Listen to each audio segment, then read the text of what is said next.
So yesterday I dropped a video here on the Geekdom 101 channel about the Dragon Ball Super manga leaks that had come out, some leaked images about Vegeta and Piccolo. And since then, we've actually gotten the entire summary, translation courtesy of Goresh. So thank you for that. I hope I pronounced his name right, Goresh. But we have the entire thing, and the manga will be out tomorrow on the Shonen Jump app, available for people who have access to that app.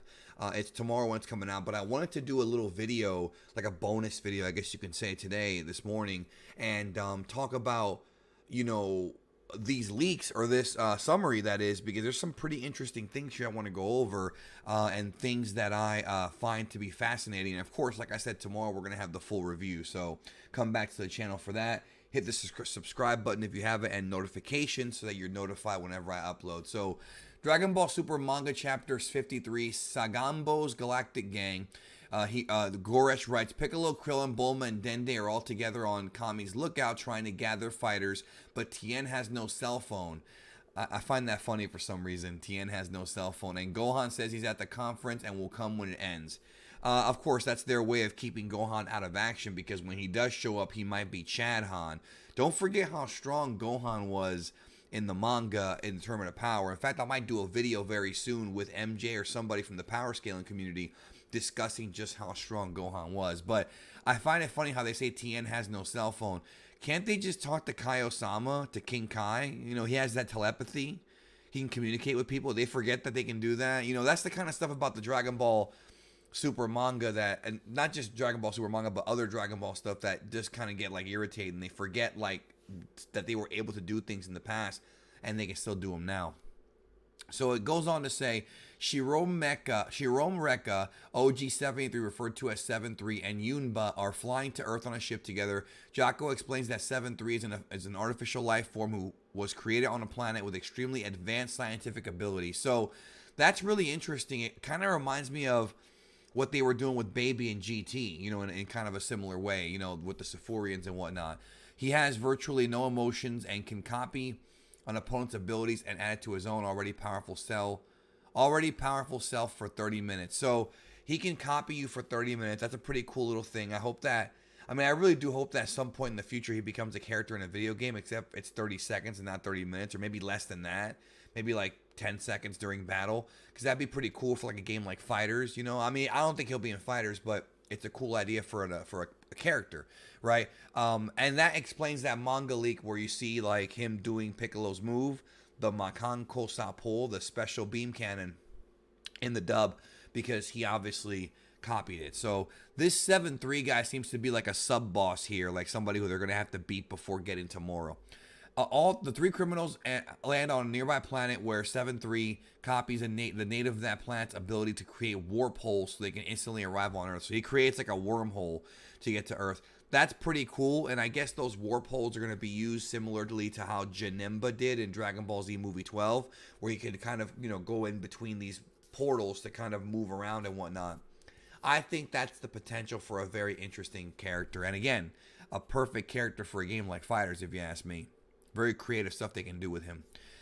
Goes on to say the smallest of the three criminals is called Shimoreka, and he's about to kill the imprisoned Macareni brothers because Moro says he doesn't need traitors who act out on their own. The Macareni brothers. I don't know if that's supposed to be a pun on macaroni, but I like that. Before he is able to do so, Piccolo stops him because he says it's unforgivable to kill someone else on the lookout. Okay, but didn't they try to kill Majin Buu there? You know, that's the first thing that's popped into my head. Yeah, I know he's a villain, but still. 7-3 uses his ability, and he needs to access the back of his opponent's neck in order to activate it. So he touches the back of their neck, like the dude who touched Bardock and gave him the future abilities in the Bardock special, right? The ability to read into the future, to copy Piccolo's special beam cannon, but Piccolo narrowly evades it. He also uses Piccolo's ability to stretch his limbs in order to punch Jocko off the lookout. Jocko safely recuperates because he's able to fly for a short period of time with the jet boots. Okay, that's fine. Piccolo and 7-3 go head-to-head, and Jocko starts fighting with Shimoreka. So that's good. We're going to get some Jocko action here finally. Jocko tells Piccolo that he forgot to inform him that 7-3 has infinite durability, so it is useless to fight head-on since they now have the same abilities and powers. Right as Piccolo gets blasted by 7-3, he's seemingly saved by Gohan. So Gohan does show up. Piccolo tells Gohan not to allow that guy to access the back of his neck, and that Gohan is currently the strongest one on Earth. To which Gohan replies that that must mean that Goku and company are not on Earth. So he's pretty much saying that outside of Goku and Vegeta, Gohan is the strongest, which there's something to that. Like I said, some folks are going to say 17. Obviously, Golden Frieza is not on Earth. But if you remember, in the Tournament of Power, the manga version, Gohan was really impressive against Kefla. I mean, really impressive. And KO, Berserker KO. I think it was Berserker KO who was really looked good in there. So I feel like manga Gohan is stronger than anime Gohan for Dragon Ball Super. That's the way I'm seeing it, the way Toyotaro wrote his version of the story. So many times people keep throwing the word canon around, and the thing you have to understand is the manga and the anime for Super are two separate canons. Like they're separate, and the only thing that binds them together is Dragon Ball Super Broly, because the events of that movie are in the same continuity as both of them. Right? So you have to look at it like that. There is no canon for Super because there's two different continuities. And there's vast differences too. Like remember, the anime is not adapting the manga. They're doing their own thing. Toyotaro's writing his own thing. The anime's doing their own thing for the different arcs. That's why the Trunks arc and the Tournament of Power arc were so different from the anime. They're not adapting it like Dragon Ball and adding filler. They're just doing their own thing. So think of it as two different ways to tell a similar story. Or two timelines, whatever, however you want to think of it. There's no one singular canon. Goku and Merus are training in the hyperbolic time chamber, and Goku starting to think it was a fluke that he was able to activate Ultra Instinct and Tournament of Power. Well, I mean, a fluke possibly, but it worked out, right? You know, Merus says that he was able to do so because he was pushed to his absolute limits, so they need to do the same here. That's pretty much what I said in my video for Ultra Instinct Explained that I did when it first happened. You know, people got confused by that. When the Spirit Bomb that Goku did was sent back to him, when Jiren reversed the Genki Dama, Goku, in order to block that and survive, had to push his body to the absolute limits to prevent himself from dying. If you remember, every time that Goku's died in Dragon Ball, with the exception of the hit stuff, which is just extra stuff that he kind of knew was going to happen, if you remember, he kind of asked for Hit to come. It's always been self-sacrifice. Goku has allowed people to kill him, or he's killed himself. That's how it's been in Dragon Ball. That's just how it is.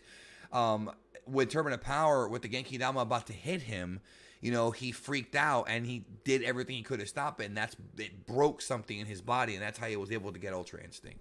So that's what I said in that video, and that's pretty much what's being confirmed here. Obviously, it was different in the manga. It was very different in the manga, but the idea, the concept of pushing yourself to the absolute brink of death is what happened. And it was obviously on accident because he didn't do it on purpose. He was legit afraid to die. I love that idea. That's just a great idea. Last page of the chapter is cut off, so I can't read the whole thing. We'll find out when the full thing comes out. But the Yard Rat training Vegeta tells him that he needs to have a balance between his body and spirit. It's then implied that the Yard Rat tells Vegeta it will take about 150 days to master, since Vegeta is seen replying with 150 days. Finally, Vegeta then says he starts to regret coming to the planet. So I doubt it's going to take that long. I don't think Vegeta will be there for 150 days. I don't think he's going to miss the rest of this arc unless this arc goes on longer than expected. So yeah, interesting stuff here. I love the concept of Vegeta learning more stuff. I love this new villain 7-3 or whatever. I really hope that we see more of this character in the future, and we'll see what happens. I mean, I'm curious to see where this thing goes, but thank you again. Let me know in the comments what you think about the spoilers, and like I said, full review will be out tomorrow. I'll talk to you then.